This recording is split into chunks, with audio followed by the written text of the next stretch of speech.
Welcome back, ladies and gentlemen. This is episode 8. Wishing you all the best. That's right. This is the one and only UK 8 Post 31 film review. That's right. You know me, wishing you all the best. And I'm the host. Yeah, Mr. Dan Nostalgia. Yeah, coming from the 8 Post. And today's film is Silver Bullet, released on the 11th of October 1985, directed by Dan Attias and Don Cascarelli, uncredited, written by Stephen King, starring Corey Haim, Gary Busey, Everett McGill, narrated by Towa Felcher, distributed by Paramount Pictures. Box office $12.4 million overall from a $7 million US budget. Amazing. So,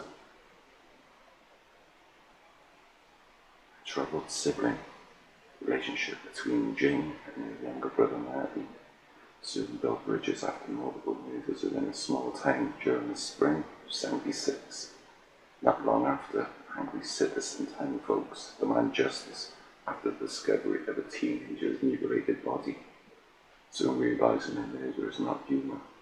After Marty's midnight fireworks display, he witnesses a werewolf face to face before escaping, explaining his encounter with Jane, his uncle, as they prepare to face the werewolf on the full moon, and with only a silver bullet.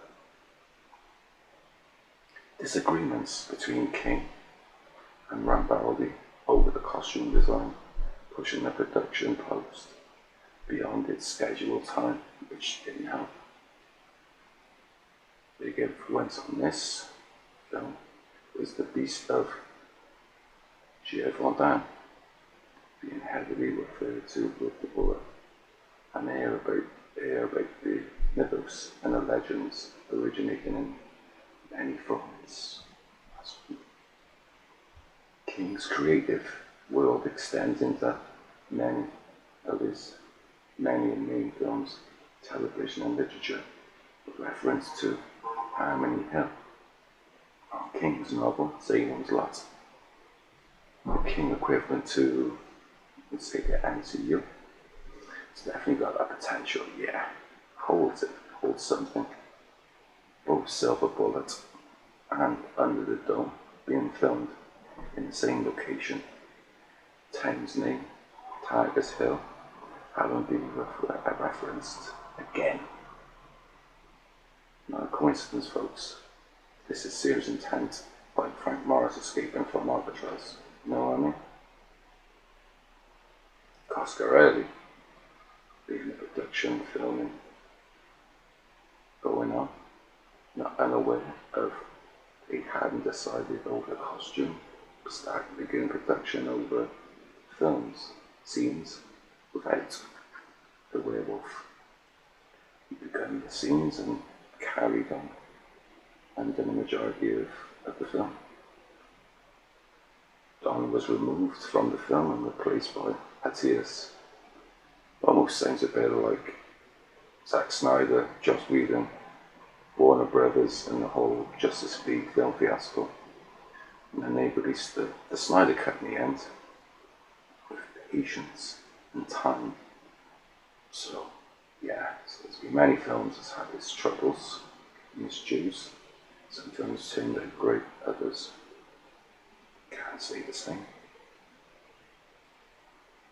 Wilmington, North Carolina was chosen location for the film.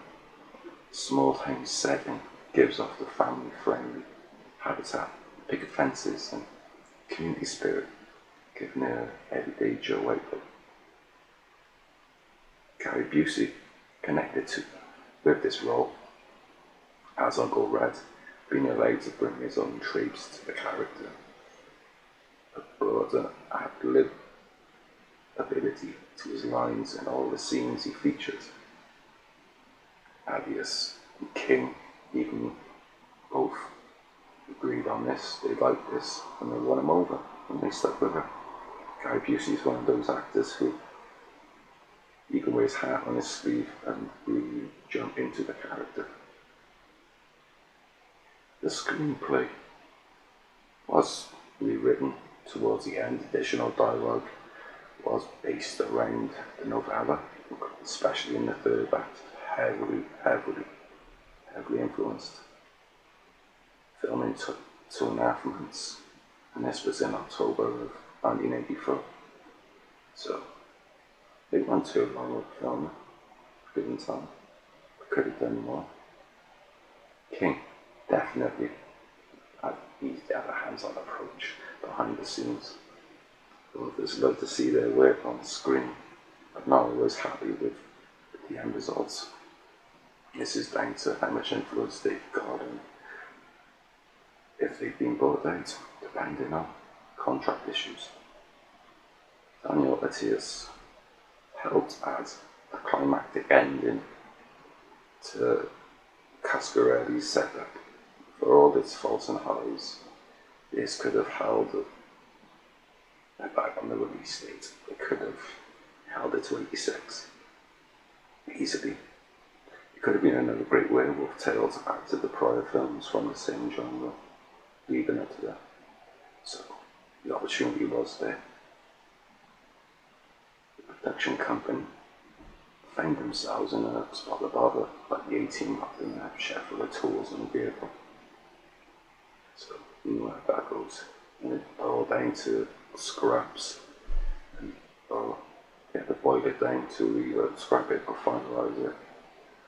Keeping Ron Barley's design, giving more time to Everett McGill, who was only set to just play Reverend Lowe, but in the end, he had to do more work with the werewolf suit on, which was set for a professional dancer, but after changes were made before the film was edited and released in 1985.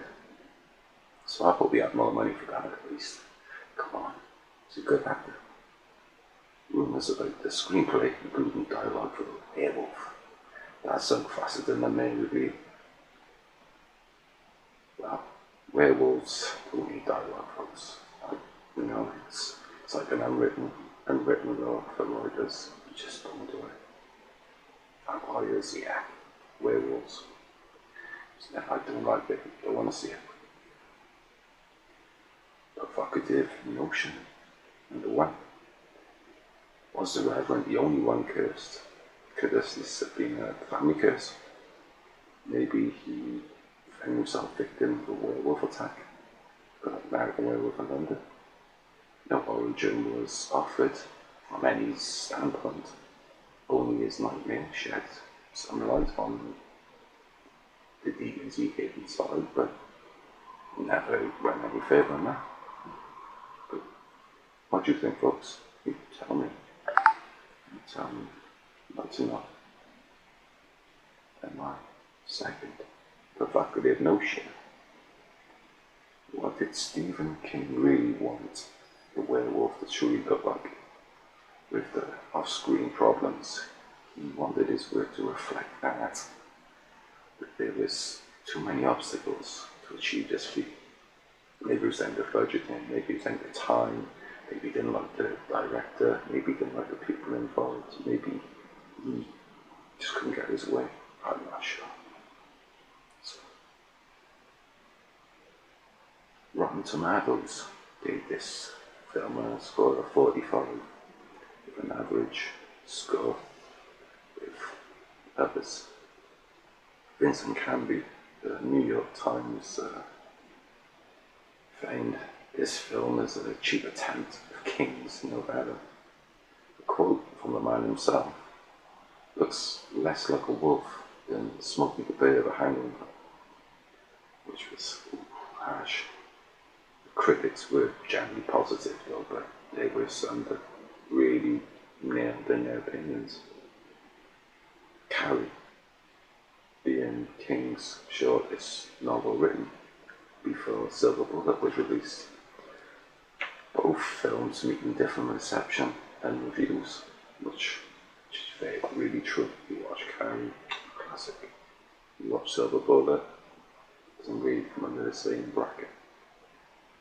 The setting of North Carolina was also used to film other horrors, such as I Know What You Did Last Summer and the television show Under the Dome, which I started watching, and then I kind of got caught up in other things. But Owens was named after King's newborn child, or of course, and which King often puts people's names in the stories, which maybe someone who knows. Sheriff Hawler, played by Terry O'Quinn, featured in Lost, and King's pilot series on Hulu, Castle Rock.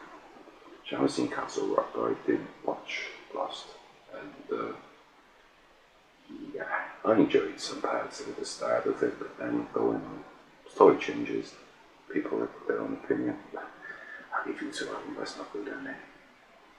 Corey Haim went from strength to strength, featured in many big films throughout the 1980s.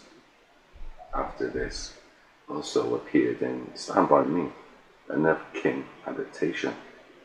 Corey crossing paths with a werewolf before battling vampires in The Lost Boys in 1987. Silver Bullet joins the werewolf cycle during the 80s, including the American Werewolf in London, In the Company of Werewolves, and The Howling.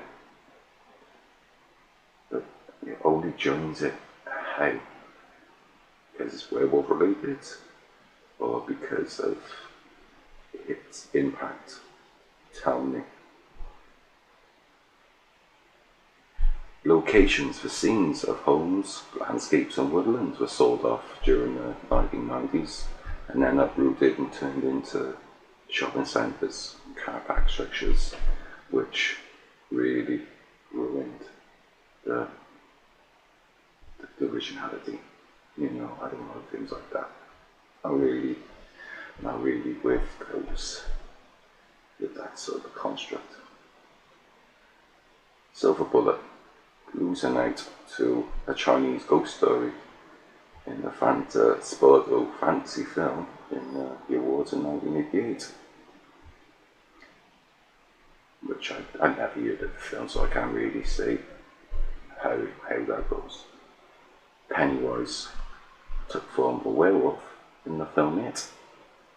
It just shows King loves his werewolf adaptations. The man pushes greatness like that. It's King Cinematic Universe.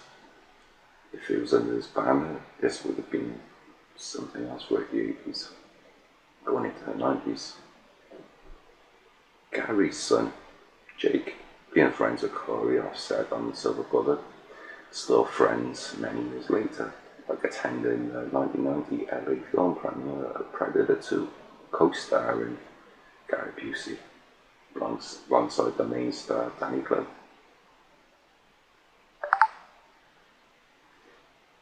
My review. If werewolf films in the 1980s had their own Olympics, this attempt wouldn't have landed them on the winning podium with a medal for their efforts, but with disruption behind the scenes hindered the chances of that podium finish with a sluggish sprint. The plot was simple, it's a simple story, a sister, a brother and a werewolf, and the bloodshed and violence was toned down to fit around the troubled relationship of Jane and Maddie, giving the film a more family-friendly approach. Gary Busey and young Corey Haim, rest in peace, gave this film its star power, you know, that's not right. And Everett McGill carries the villain role well. The casting choice was spot on, picking on Everett for this role. He really did hold it down. In the essence, not the greatest, but not the worst for its effects and storyline. You still have to applaud the effects and the effort put in by Cascarelli and Attias for holding the ship together. without the hindrance, this could have the potential to have been a contender for that podium spot. Sadly, never come to. My rating on this film, I'm going to give this 3.5 out of 5. I'm going to be generous. I like this film. I'm going to give this a pass. So, my final segment of the day. What have you been watching? So, well, you know, it's been it's the 40th anniversary since Trading Places was released. Still brings back good memories and laughs. Just the opening symphony, is something else. And to me, I do love that. Just that sound works for me. So, yeah, I agree. This is a classic and still holds up. Did finally get around to sit and watch the new Hellraiser. I still find it not as good as the original. With Doug Bradley, it's not the same. Even though for his efforts, I'm not faulting it, it didn't sit in the same. It could maybe assist me. But you let me know. I still enjoyed it, but not as much as the original. I missed younger Frank character and the Julie character. Also, making plans to book tickets to go and watch John Wick Chapter 4 next weekend. The only film franchise that fires off more headshots than a photographer at a red carpet event. You know what I mean? So, yeah, this is. I've got to see this. Been getting some good reviews, so let's hope for the best, yeah? So, this has been a pleasure talking to you here, and again, wrapping up episode 8, and it's been brilliant working and talking and interacting with you guys, and I want to do this, so thank you. So please keep generating the views, keep following the cause, so thank you very much, and I'm going to wish you the best day and the best week coming. So, thank you for watching, and this wraps up another edition of UK Post 31. And this is Dan Nostalgia, UK Post 31.